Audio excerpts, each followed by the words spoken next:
at the same time a large part of our identity is shaped by our fashion statements, or lack thereof. And so it really becomes integrated into the idea of identity. And so to recognize these prosthetics at play is maybe the first step in being able to respond to them. Is that? Yeah, it's really good. And what happens in clothes, for example, and you are the iconic cyborg, like Britney Spears. Creates a whole fashion trend. Her flesh becomes the flesh of the world. And what happens when, in fact, at the age of what, is she 20 or 21? She's very young. She, in fact, she's over the hill. She got a complete existential crisis going on because, in fact, her record sales are plummeting, and the look that she, imprinted on the world is, in fact, old-fashioned. So she's, working with Versace and trying to really come up with kind of new fashion. Like she goes to MTV shows, she's wearing sort of, kind of sadomasochistic club clothes. And she immediately gets mocked for that, saying, oh, the village people are coming back or something like this. So that's off. And then the last picture I noticed over the weekend, she has like a Versace gown, like a really cool kind of gown on. She's trying to present herself as elegant or something like this. She said she knows she desperately needs to retool as quickly as possible because, cyborgs of that sort don't get sort of a second chance. So Ted's point about, when you put on clothes, you're in fact putting on prosthetic identities, I think is true. And so maybe Harley's just asking, well, if we really wear cyborg identities, how can we find like a language or a way of thinking that would make of that more something fluid and intimate and perverse, able to change? Things that students like. I mean, I've never met a student that doesn't want to find a bit of perversity in things. Who's going to say yes to daddy's no all the time? You want forms of rebellion and forms of creativity is just the essence of, an intellectual life or of life you live. And I think that Haraway, in a very traditional way, is trying to speak about that old tension and to try to keep it alive. You had your hand up. Did you? Oh, I'm sorry. Accept my apology. No, don't worry about it. Okay. Shall we take a break? Okay, we come back. We may have the University of Toronto on the McLean student line, but then again, they might not be up to snuff yet. So we'll try to, during the break, we'll try to get them up. I'm not confident though, because in the fold definitely does not lie with Concordia, because this seems to be like a super system here, but it's so good that it's overpowering all other systems. And poor Derek was saying he doesn't understand it because their system at Toronto works well with Europe and stuff like this, which might lead you to suspect that these are low capacity systems. And this is a new system installed, and so it's simply, we can't get the feeds. They can get images, but they can't get sound or something of the sort. So it's really exactly what Donna Haraway said. It's like fractured identity and things, so it doesn't slipstream. So, but if it can't work, I'm going to try, if we can't make it work with McLuhan's, I'm going to try again with Cornell University. My friend Tim Murray is teaching a cyborg digital media class with theory and art students in the humanities. But it meets on another thing, but I'll see if we can flip that. Or with Steve Gibson out of the University of Victoria is doing digital media class. Because when I realized the capacity of this room for just doing something interesting is incredible. Like Patrick will come in and they'll put little speakers in every one of these, so everyone can speak into it. And it's just a fabulous system that is so cybernetic that this camera actually will, you don't have to adjust cameras at all. The camera itself will track around the room to who's ever speaking. So it's sort of ominous. And I see these looks of complete revulsion.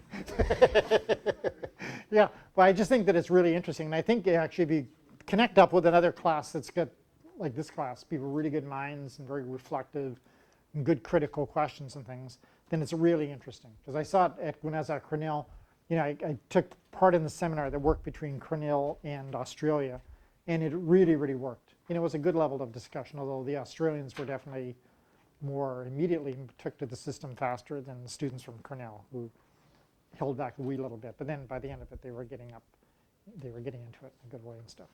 So there we have it. That's so much for one experiment. And that really is always the story of technology, eh? The story of technology is utopian dreams, and the reality is crash. I've very rarely taken part in any technological event that doesn't begin with a big crash, or that systems don't work and stuff like this. And it's a really, like the phenomenon of crash is like a really, really important part of thinking technology. And you know, as I mentioned before, if you go to Paul Virilio's work, this French thinker is just so good in thinking technology. He says that all technologies, you know, really have built into them as part of their basic grammar and part of their basic logic, the fact that there's going to be a crash. And another French thinker, Jean Baudrillard, goes one step further and says, it's not just that every technology has a crash built into it, like planes have a plane crash and trains have train crashes. And when bodies get into data culture, they tend to crash. They get exhausted and burned out and fatigued. Or like this poor Korean man who dies from being over-obsessed with computer games itself. Jean Baudrillard goes one step further in that and says, well, the story of technology and crash is even more complex and more interesting than that. He says, because we don't necessarily resist the crash. He said oftentimes what really drives on a technological culture is the dream, the kind of repressed dream that you're not allowed to talk about publicly, that you wish the whole thing would crash. And it's sort of like this sense of apocalypse is like imminent to the language of technology itself. And I thought when I read that, I thought, well, that's a really interesting perspective and would explain so much why, in fact, you can go to I've gone to in like Europe, for example, to so many cyber performances, which are really performances usually by guys and are really at the edge of technology and crash. Like one cyber performance I saw, which is done by a guy who describes himself as like a suicide performance artist in Holland. It was a really high-tech institute in the Netherlands. And he spends the whole afternoon, I watched him, he just coats his whole body with flame-resistant grease. It's like a whole ritual of coating the body and coating the body. This goes on for hours and hours. And then the performance begins, and the performance lasts exactly, I don't know, 3 seconds or so. It was apocalypse, because suddenly he has a flamethrower, which consumes his body in flames. Immediately the body is turned around on a robotic station that was standing on.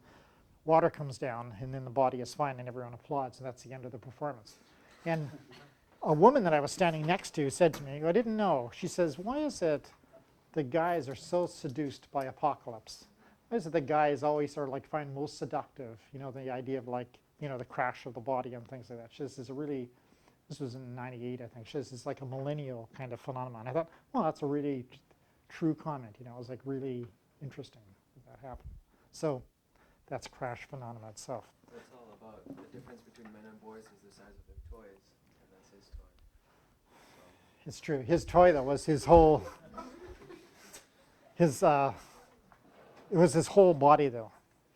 And what is it? Is it possible that what drives, like why does a culture become, like in Haraway's terms, what would drive a culture to become like a cyborg culture?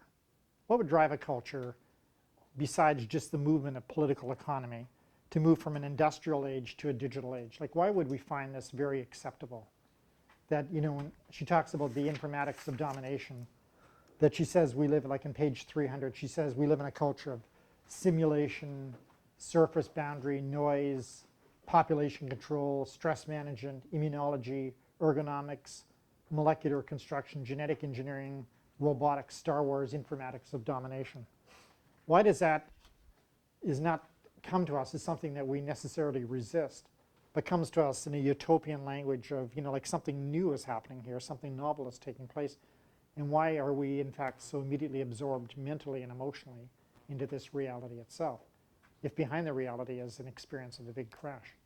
Do you have your hand up? I just think that we're just a society of boredom, and we're always trying to find something new. So it doesn't matter if it's bad or good, as long as it's different from what's happening right now, we'll accept it. Because we're bored with everything.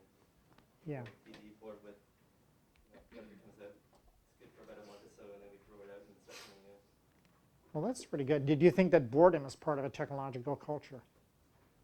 I think it's sort of like a feedback loop again there too. Like we're bored, so we create more things, and we create more things, so we're bored of them, and it just sort of goes back and forth. And Yeah. So do you think that a technological culture builds into itself like a cycle of churning? What Japanese manufacturers call churning, you know, fast product production. Keep your opposition sort of off, you know, off guard and things like this. You keep introducing new products to the market itself. And do you think that's possible that could even be politically? Did you see the thing that the guy who's Bush's chief of staff said, why did Iraq now? He says, well, you never introduce, why not during the summer? He says, well, you never introduce a new product line until the fall.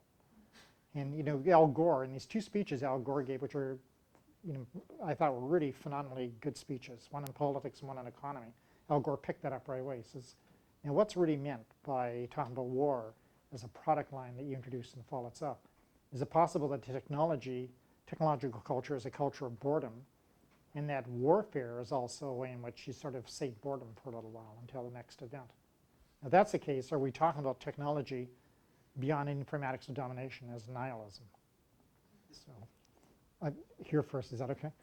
I don't really believe in the society of boredom. I think it's really a scapegoat to the society of consumption. To me, I don't think we're personally bored. We always have something to do. I personally have no time.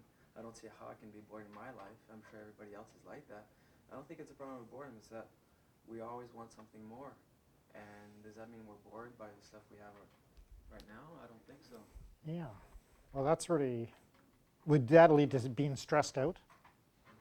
Stressed out? Yeah. You mean that's with a glum face.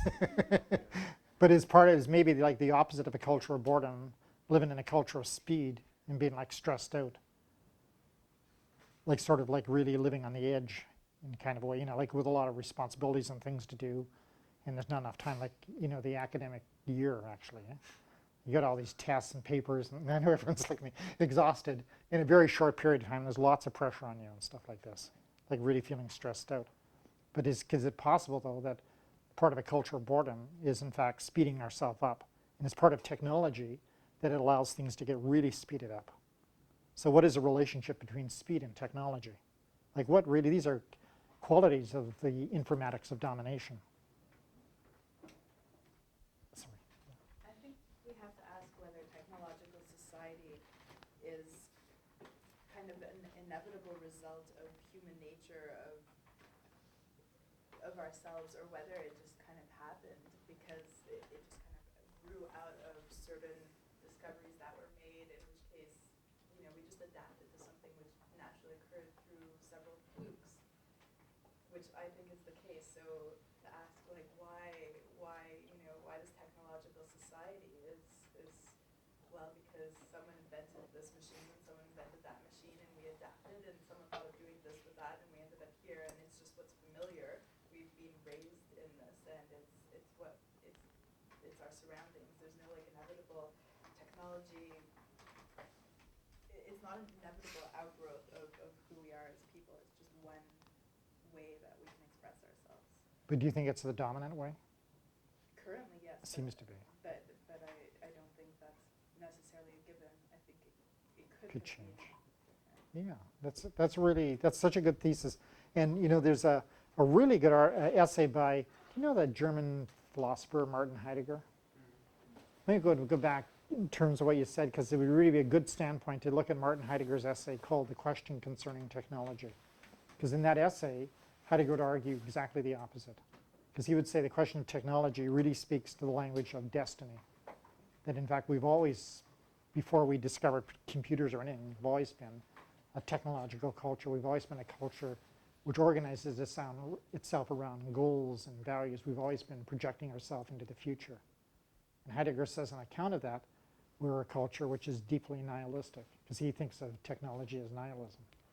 And that's one perspective, but your perspective is equally as eloquent as Heidegger's and really different, because it says, well, you need to have a historically specific description of the way in which technological culture develops, and view it as also, to some extent, a matter of choice.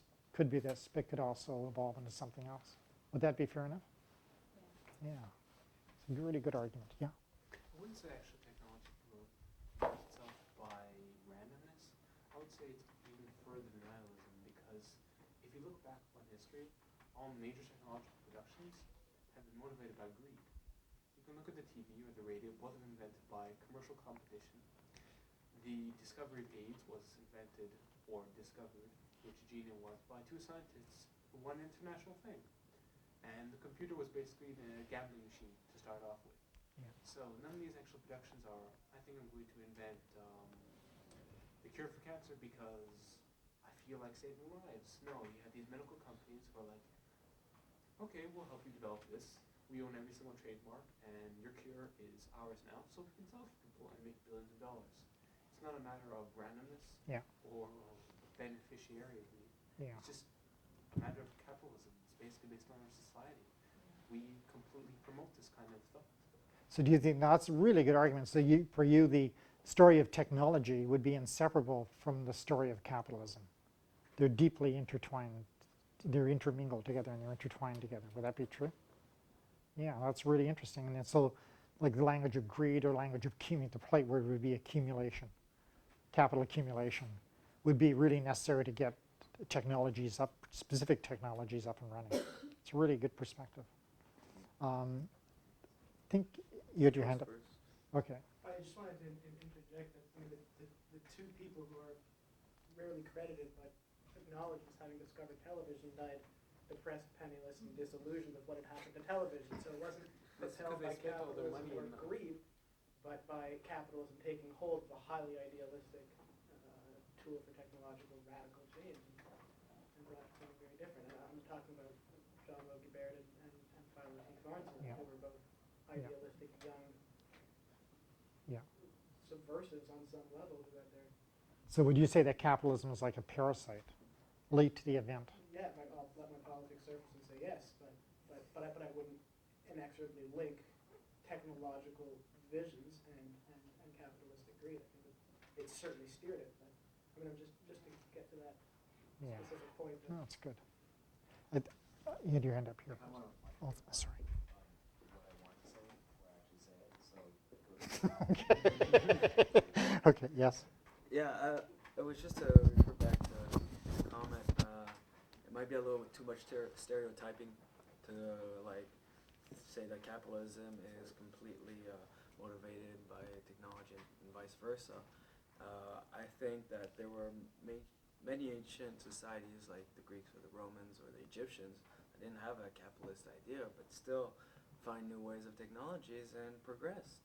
So you actually think that capitalism? The development of technology was based on a war theory. If they had better technology, most likely would. The Romans won because their military was so well equipped and well organized. They just plowed through everything. It was like a Yeah, but steamroller. were they capitalists? It has nothing to do with capitalism. It's But motivation based on wasn't your whole self-interest argument based that capitalism and technology were intertwined? in today's society? Ah. But the basic Well, that's the nuance I was looking for. He's found a little slipple. That's good. Yes. Well, I don't know, maybe it can also come down to a thing of need and want though, like, I would think that now is, like saying the relation between technology and capitalism is different than it would have been years and years ago. I mean, now we pretty much, like, I think that anything that we build from now is really like extras and making, moving forward onto things that already exist or whatever, so it's not, and then, so there you have a really good reason to make more money and whatever, blah, blah, blah, because there's, like, other than making more money off of something, it's not like you're inventing it for the first time and it's something that you need or something that, like now we're at a point where you can sit back and say, okay, what else is there to do? Okay, I'm gonna try and make as much money as I can. So that's probably why, like, don't think that you can relate it to how it is now to how it was, like, decades ago, because now it's a completely different mindset and you need different, or you want different things and, And we don't live in a culture of need. as much. Some people don't. We live in, but it's a culture of need, but a culture of also overconsumption. Yeah, exactly. So in the culture of overconsumption, you can, there's not really anything else that I think that you can do besides sit back and think, oh, well, maybe we'll make more money like this, because like the companies are already established, everything, so what else are you gonna do? You can make it bigger and better, of course, like, So the codes are put down already. yeah, I think so, or most of them. Yeah. How many developing countries of need have there ever been for any civilization? You said we're not a culture of need. No, I didn't. I immediately qualified that. I said some people aren't. No, but even some, how many developing cultures of need have there been? I mean, to me, the only cultures of need are the cultures that, there are cultures that have sustenance, basic needs. Yeah. But besides that, every developing nation is a culture of want. Throughout history, a lot of desire came from colonial needs or imperial needs, from the desire to expand, not from the desire to need anything. Yeah. But I would argue that our culture is, the more so-called developed it is in fact a culture of desperate need. that basic human satisfactions are not being satisfied. Like desires for intimacy, desires for some connection, desires for basic meaning in people's lives, desire for community. So it's seen to be qualify as basic human needs, things that people like. And instead of being satisfied, I think the effect of technology has been to smash them apart. The irony of our culture, isn't it, for me at least, it's the paradox of our culture, is that the more it's an information culture, drenched in information, the more in fact people are really radically isolated from one another.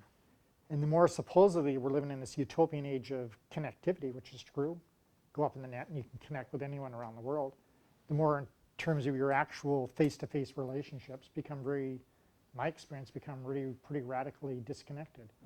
And the more we should be living in a technological community, that community turns out to be a farce. It turns out to be, on the ground, really warring communities with people with different meaning systems that just don't speak to one another or understand one another. You know, I mean, I just find like the most advanced technological society in the world, at least in terms of military commitments, the United States. But and what's happened to that? And that is like the epitome of a liberal democratic culture. It's as good as it gets. And when I look at it, I say, okay, this is as good as it gets, and what's happened? You have a city of Washington. You have a sniper. You have just random shooting, very carefully chosen targets, the most vulnerable people in the society. A woman having a coffee, reading a book, bam. Person putting in, like civil society, a person putting gas in their car, shot away. Someone mowing their lawn, shot away. A 13-year-old boy gets out of his aunt's car just to walk into school, shot away. And yesterday the cops found a note which says, "Dear policeman, I am God." So you say, well, dear police, this is the shooter left this note. It was just 10 minutes ago, it was on Google. This is the note. And I thought, well, here you are in a very supposedly advanced technological society, but the things that are really happening in the society are really primitive at levels of primitive emotion, you know, like primitive brutalities and fear. Like you even watch television, you can just pick out the palpable fear in people in suburban Maryland. And remember, suburbia, the key to suburbia is that it's no-risk society. That's why people live in suburbia. That's at least suburbia prides itself on the management of risk. These are low-risk zones. And they work to cleanse themselves of any risk. You make the suburbia as ethnically homogeneous as possible, as financially homogeneous. And you can't even get like an area, you go to Phoenix, Arizona, you can't drive in suburbia when you'd be spotted by cop cars, which are waiting at the exits. And secondly, Americans have now devised suburban areas so that unless you're living in that area, you can't easily find your way out of the labyrinth of roads. The roads are deliberately developed so if you have a burglar coming in and he robs a house, he's going to be caught because he can't easily find the exit to suburbia. So you know, it's like sort of a coded logic that's put down. So could it be that the paradox of a technological society is that it prides itself on super connectivity and fast communication, global communications, but the reality is intense loneliness, anxiety, fear, isolation, and really these really primitive feelings of fear and revenge and, you know, lonely snipers playing Nietzschean God, like Nietzschean Last Man or Overman, coming back to culture itself. And meanwhile, the media machine rolls on. It just reports this, who's the fatality of the day, who's the casualty, what's known about it. And you can bet that if he doesn't shoot for a few days, it'll just fade away. And then you're on to something else. Well, and that's the randomness that you talked about in terms of a technological culture as well. So I would think that the informatics of domination that Haraway talks about is just, you know, she's given some clues to the codes, but this kind of discussion then just begins to open it up in its complexity. You know, that goes well beyond the article itself. So I think this article needs to be written, you know, like any good article needs to be rewritten by everybody in the class, actually, just to think, well, what does this actually mean? How do we experience an informatics of domination? I talked too long. Yes, you're doing it. And are you ready? Sure. In 1 moment here for a second. I agree with you in that, and I think, I guess, for the states, the democracy and the capitalism comes with complete individualism, and I think with the advancement of technology, people are becoming, I agree, more and more individualized, and that's why I have a hard time with Haraway refusing, for her feminism, refusing the female body, because you are in that body. We are in our bodies as much as we, want to sit our computer and completely be in this cyber world. In reality, if you want to make a personal connection, you have to do it face to face with somebody. Yeah. So that's why I don't agree, and I think the more and more technology, and I guess this is less for Asia because they have a much more cohesive group mind frame as opposed to the West, which values their independence and one person versus the other fighting for the top, and people don't want to make that connection, I don't think anymore, don't know how, because they value their independence and individualism so highly against community.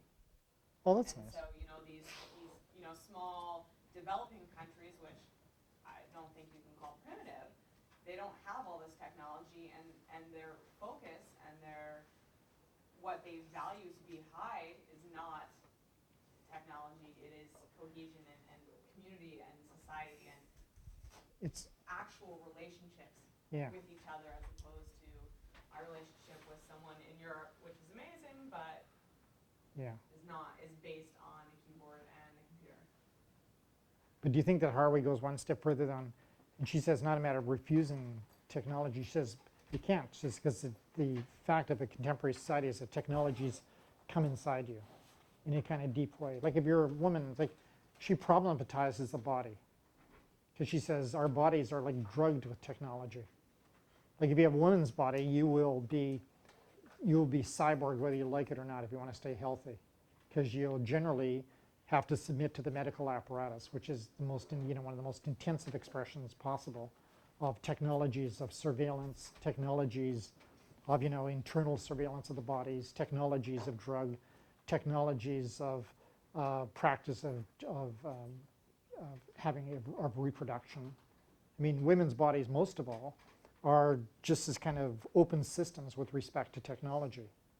And the question is, do you take back your body in some way, and how do you take it back when you're in fact already within the matrix? So I just think it's a really good comment you made, but I think that Haraway just problematizes the notion, and she says, well, whose body, and where does my body really begin and where does it end? And there she's then talks about multiple bodies. Now, a comment here? This kind of goes back to the comment about the culture of boredom. Yeah. But it actually came back around when you mentioned the solipsist, who gave the letter to the police indicating that he was God. Yeah. And I think when humanity, had consciousness and then sort of undercame these problems, like the fundamental problems that there's, we've made no advancement on since the beginning of this consciousness, like the problems of the self and trying to find the universals and the absolutes and sort of being trapped in this box. Yeah. Looking for meaning and not being able to find it, we're at a point where sort of my comment to the capitalism would be like, you have, these people looking for meaning, which we still can't find, still dealing with these same problems.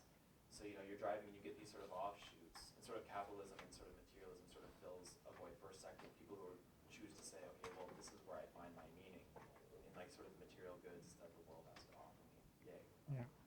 Whatever. But still, like in dealing with those problems, I guess the crash itself has such excitement because the only sort of outlet we can look at now is just like beyond the crash, when the crash is settled, that's where the answers are going to be. Beyond death, like all these sort of, there's always this sort of depending how you're brought up or whatever, finding out about like the afterlife or whatever, right? It's like that itself is a crash.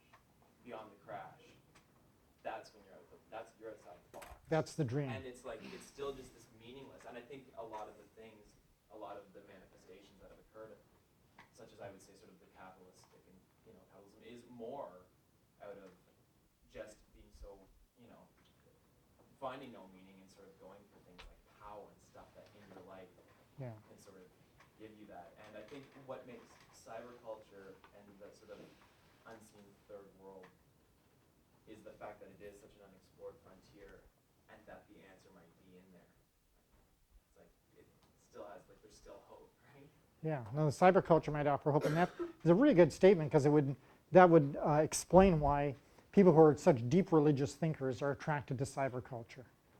Like Marshall McLuhan, a convert to Catholicism, who always described technology as the language of epiphany. He says technology gives the possibility of epiphanies, new epiphanies of experience, like new universal forms of communication, or Étienne Jossin, or Teilhard de Chardin. Many, many thinkers who are deeply religious thinkers find in the language of technology also the possibility of religious salvation. Now, is that an accidental relationship, or is there something in cyber culture that in fact attracts the feeling of the transcendental? And I would say if you go back to like Michael Benedict's article, talk about cyber mythology, that wasn't Michael Benedict really talking about the transcendental spirit itself? Like it really has a religious perspective on technology. And what happens though, if you're attracted to technology for its transcendence, and yet desire the crash, and the crash happens, 9/11, you get like a real symbolic shock to the system, and then you find out you're in like Nietzsche's terrain. It's the repetition of the same. Nothing really happens whatsoever. The system just reconfigures itself a little bit, and then you get a repetition of the same, goes over and over again. I mean, a lot of music is based on this, isn't it? I mean, one of the most sensitive areas of reporting on technological culture is the music that I'm sure most of you, all of you, listen to all the time, which is just reports on loneliness, on despair, on just feelings, what feelings you have living within a technological society itself. That's usually not utopian music. It's usually, music with quite a different content to it. And why would that be? I think Haraway also has a good point when she's talking about this neediness to connect. Like I think, when you have the conscience of man can't find this answer, and just like, he suffers with it so much because man has control issues. I think that's sort of what she's saying when she says that, like the neediness, like to connect. Yeah. That's exactly what it is the fact that it's just like to connect to some sort of meaning, although we haven't yet established it. And do you think Haraway sees that as a good thing or not? It's a progressive thing. Okay. Yeah. I didn't read the whole thing. Okay. Yeah. No, this discussion's really interesting because if you think about the themes of this discussion, boredom, being stressed out, that an accurate description? You're not stressed out, you're just reporting on it. Well, like really saying reaction, like a lot of people really got a lot to do and responsibilities and, commitments to give.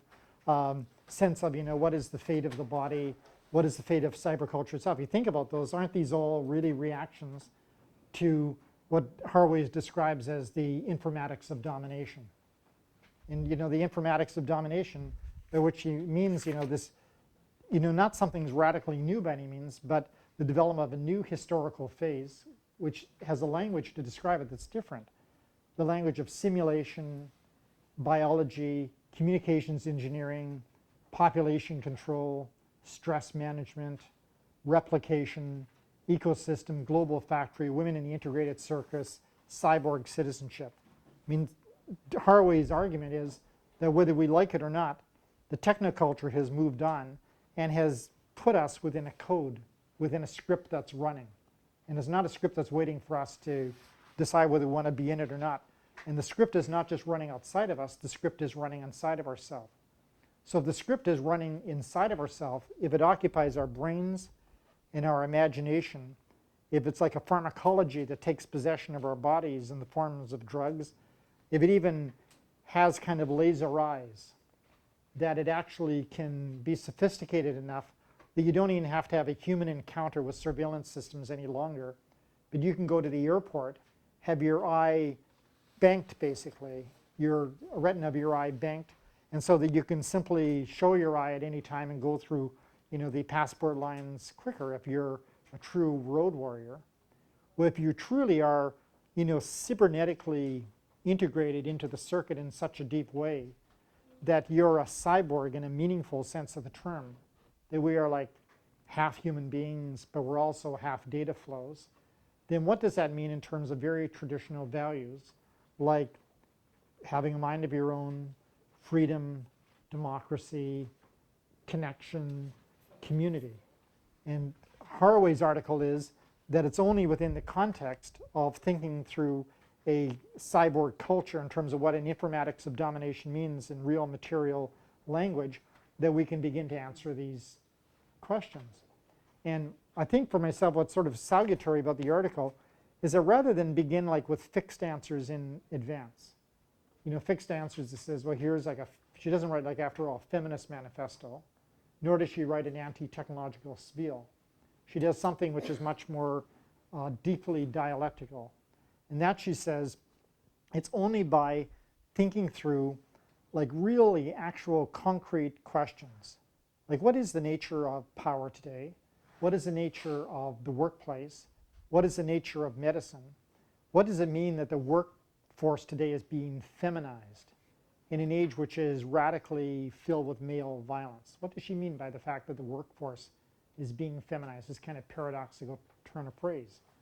So it's only beginning with this kind of dialectical way of thinking that says, let's hold in our minds two opposite ideas.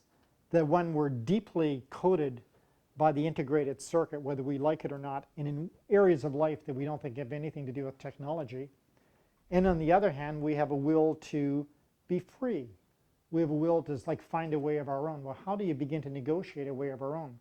And in the rest of the article, it goes into what I think is like its essence in some ways.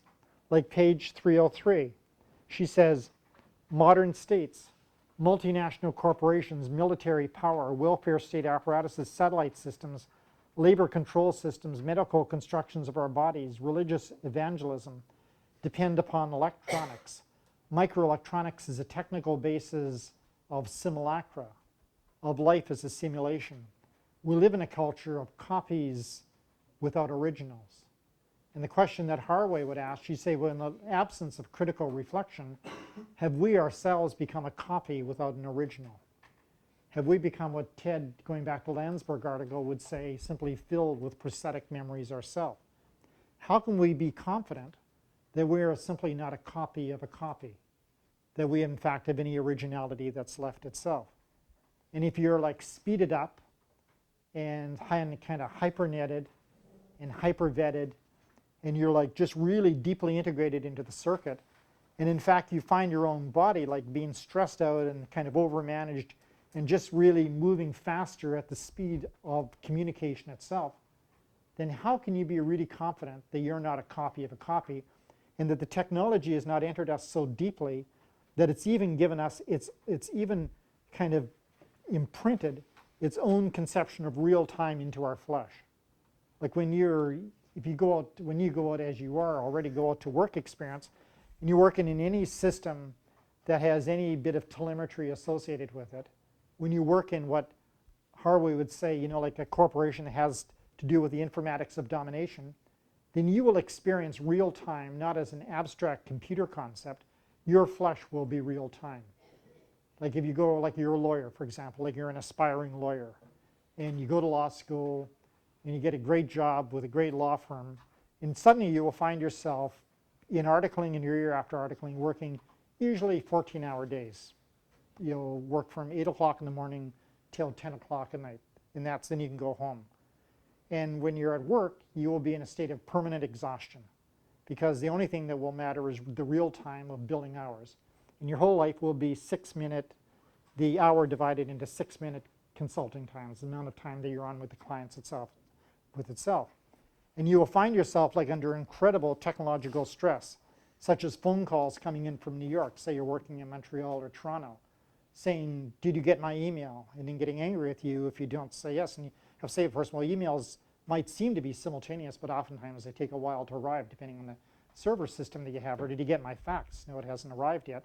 And suddenly you find yourself with someone you don't even know getting in sort of like just nasty words and a lot of stress coming up out of this.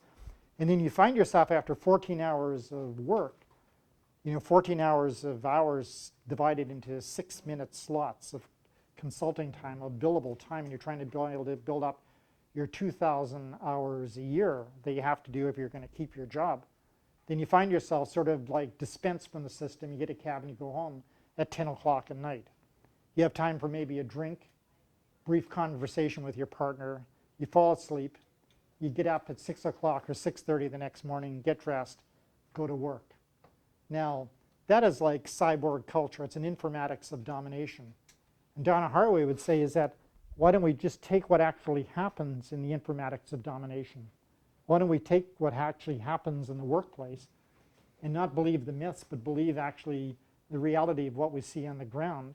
And she says that means that our life itself has become extremely fragile and extremely vulnerable and extremely fractured. And that technology gives us like split identities and split selves. And you can see that almost everywhere. You know, like the notion of having like a work face, a screensaver face that you put on when you go to work or when you go to school. And then when the organization ends, then you put on another screensaver face, which might be your real face, but then again, it just might be a prosthetic face that comes from a video or from some iconic fashion that's going itself. So Donna Haraway's article, when she speaks about the homework economy outside the home, and she says a new global working class is emerging, the work's being feminized, it's made vulnerable, we're able to be disassembled and reassembled, exploited as a reserve labor force, oftentimes seen less as workers than servers, subjected to time arrangements on and off the paid job that make a mockery of a limited workday. We are being de-skilled and re-skilled, deterritorialized and re-territorialized, decontextualized, put in new contexts. We are part of a global workforce, whether we like it or not. So all those things that Donna Haraway talks about, I think, have the very nice feature that they're not understandable in advance. They require to take like the concepts of this article, which is like paradoxical, and say, well, the feminized workforce, which is fractured, made vulnerable, are not just people who are in poorly paid jobs. The fractured workforce, which is also made very vulnerable, and that of which a mockery of a limited workday, is also the people who are the winners of a technological culture. Like the leading professionals of a technological culture, who really experience, and if they're going to succeed in their flesh, like the speed and the intensity and the just a complete overwhelming of the body by technological demands. Like that friend of mine, in that consulting company, who takes advantage of the internet with his partner to have a global consulting company, where companies come together from around the world, small companies that can't compete with large firms like Anderson's and stuff like this, but they can compete for specific contracts if they use the net to get synergies. So they'll put in for large scale projects, and then they'll come together like a little posse for particular projects for many countries of the world. And the only problem with that in the actuality of doing it is that your body to do that has to be on time all the time. It might be 12 hours later or 12 hours the next day in Korea, and it might be in the middle of the night, but the project's got to be done. And so who cares if it's 3 o'clock in the morning? It's 3 or 4 in the morning, you're up, and your day is just beginning. And so suddenly you're not living in your geographical time of your body, you're living in net time. You're living in like real time and real space of data culture itself. And so Haraway would say that the end point of that is that if we live in the informatics of domination, then really we are decontextualized. Our bodies are like re-territorialized, that our identities are fractured, and the result of the technological culture is that it splits us. So that oftentimes we're even alienated from our own kind of bodily experience. Like what happens when you have a body and you have really demanding jobs in the informatics of domination, and the higher you go, the more demanding it's going to get and the more consuming it will be, and your body gives up on you. Like, have you been following the obituaries recently? I think as you decide what choice of life you should have, you should really read the obituary pages. I always do all the time. Say, oh, not a good profession, and stuff like this, and read, unfortunately, how many really hard-driving businessmen have their hearts blow out of their chests at the age of 50 or 51. It's just a common phenomenon if you just read the reports. And might be accidental, but it could be that the human body also has limits, and that the technologies of business also harvest the body and put too many demands on the body itself. And there's a book written a long time ago by a guy named R.B. Cannon called The Wisdom of the Body, which I always thought was a pretty good text, and seems to become truer all the time, that in terms of the informatics of domination, that the body itself does have a wisdom, and the body will tell the story of what the kind of codes are. So these codes that Haraway talks about are not just abstract codes. They are like a real informatics of domination that comes inside our body. Starts when we were young. I mean, look at the articles we've looked at, the prosthetics of memory. Who doesn't experience the prosthetics of memory? Who doesn't have a split personality? Like in another class I'm going to talk about, in a seminar, I'm going to talk about Fight Club, as you know, it's a class in nihilism. We end with the book Fight Club itself, which I think is a really important book, because Fight Club is about a really contemporary phenomenon in part, and that is about split identities. And split identities work when they really work, where under the pressure of traumatic stress, your identity splits, and you're not aware of it. The 2 parts of your, or 3 parts of your personality aren't even aware that there's another part to the personality itself. They switch on and they switch off. Is it possible that in Haraway's Informatics of Domination, that one of the phenomena that's created is in fact a whole culture filled with split personalities? Is it possible that our culture itself has got a big split personality? That it switches on and switches off different identities? That the culture continuously energizes itself by crashing? It suffers deep amnesia and then it goes on. Is that maybe the condition, the condition that makes possible, the kind of overstressing and overspeeding up of a technological culture itself? Maybe. But those are some of the questions, I think, for myself that come out of like Haraway's Informatics of Domination, in which she tries to say, well, what is the possibility of living creatively and with a measure of freedom within this economy itself? And she really answers in the end, and she doesn't even have any sense of parody about the answer. She says, I'd rather be a cyborg than be a goddess. And I would just ask the question, well, is it possible that her notion of the cyborg is the new feminist ideal of the goddess? So is it really possible that mythology has revenge upon Donna Haraway in the end in some ways? So anyway, it's an interesting article, and I think really provides a lot of room for thought. And as you can see with the really wonderful reflections of many people in the class, that it really just provides possibilities for many different points of entry and agreeing or disagreeing with its points. Okay? Let me, before we break tonight, let me just ask the question, you having a hard time with the technological autobiography? Just, again, I don't know how to say to make it any easier. Let me just say this, though, that the technological autobiography, first, it's not correct or incorrect. What I'm looking for is just like a reflection from any point of view on technological culture in relationship a bit to yourself. And you can use anything for that. You can speak about specific technologies, but you can answer that question. If you've never turned on a computer, you will have no trouble answering that question. Because just think about what Donna Haraway is saying. She's saying that technology is a workplace, is medicine, is information, is many different things. Then what is your relationship to, like, the informatics of domination? How do you stand with respect to Haraway's article? Yes? Is it okay if, because to me it seems like the autobiography, or at least how I'm probably doing it, is going to kind of be bouncing off of what Haraway says. Yeah, that's great. Is it okay to kind of start to blend in? Oh, yeah. I think you should really take freedoms. You should really allow yourself to be creative and choose the way that you want to answer. And I just want to very one practical thing. The system that we're using, the taping that goes on in classrooms, I've asked a couple times, but for technical reasons, I can't set up other microphones in here, which would allow your comments to be recorded.